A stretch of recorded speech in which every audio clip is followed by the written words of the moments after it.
Olá, eu sou Diego Amorim. Chegou a hora de você ficar por dentro do que de mais importante vai acontecer nesta semana em 5 pontos.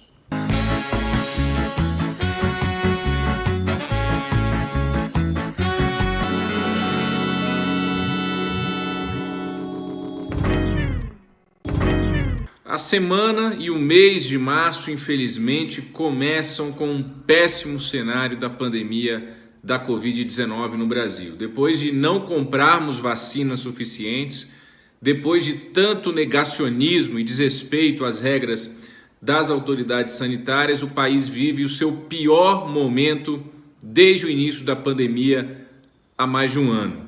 Continuaremos acompanhando, claro, a situação dos sistemas de saúde nos estados e as medidas restritivas que estão sendo adotadas por prefeitos e governadores. Chegamos a março e o retorno do auxílio emergencial pago pelo governo federal em meio à pandemia da Covid-19, que foi interrompido em janeiro, não retornou ainda. Na semana passada, vocês acompanharam conosco, houve divergências e os senadores acabaram não votando a chamada PEC emergencial.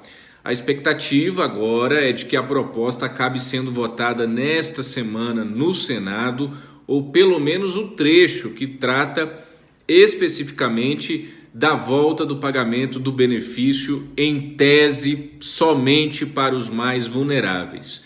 Ontem à noite, Jair Bolsonaro se reuniu no Palácio da Alvorada com Rodrigo Pacheco, presidente do Senado, Arthur Lira, presidente da Câmara, e alguns ministros, incluindo Paulo Guedes, ministro da Economia.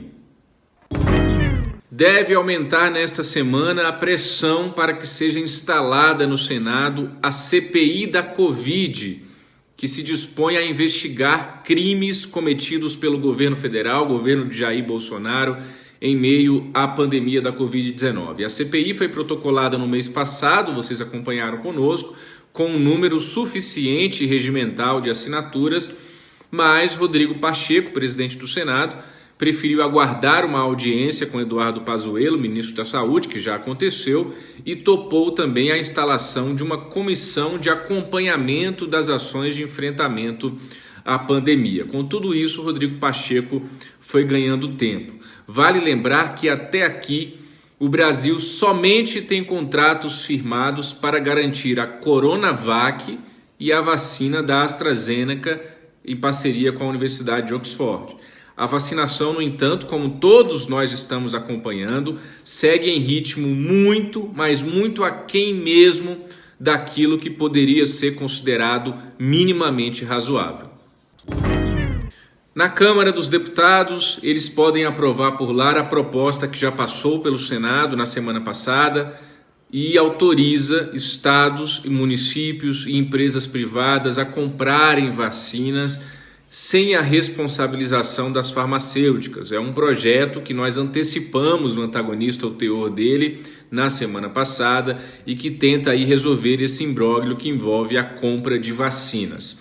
A Câmara também pode analisar o novo marco legal do gás e o Conselho de Ética da Câmara tem na sua pauta a primeira representação envolvendo o deputado bolsonarista Daniel Silveira, que continua preso. Ele é acusado de ter grampeado os colegas do seu partido, PSL, em 2019. Não é só acusado, como ele próprio, Daniel Silveira, admitiu em entrevista ao Antagonista na época que fazia isso, que gravava os colegas. Na quinta-feira, provavelmente, será instalada finalmente a Comissão de Constituição e Justiça, a CCJ da Câmara, comissão que é a mais importante da casa, a mais importante comissão permanente. A favorita, depois de enfrentar tantas resistências para comandar os trabalhos, é ainda a deputada bolsonarista Bia Kicis, da ala bolsonarista do PSL do Distrito Federal. Amanhã, terça-feira, a segunda turma do Supremo Tribunal Federal vai julgar recursos de Ciro Nogueira, Arthur Lira, Aguinaldo Ribeiro e Eduardo da Fonte contra a decisão que aceitou denúncia contra eles em junho de 2019 por organização criminosa no âmbito da Lava Jato. A ação penal, que recebeu aí o apelido de quadrilhão do PP, já deveria estar aberta, mas como os investigados recorreram, até hoje o processo não foi iniciado.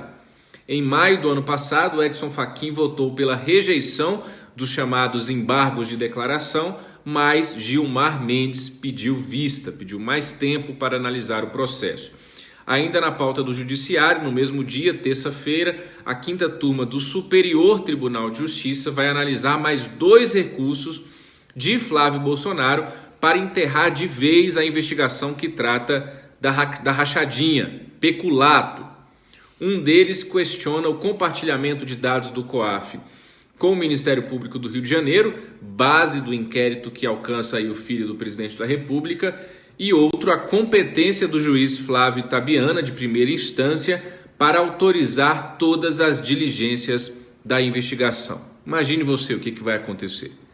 Vamos continuar acompanhando tudo e você fica conosco em antagonista.com e para você que é nosso assinante de maneira especial, claro, no nosso aplicativo A Mais. Na medida do possível, um bom dia e uma boa semana.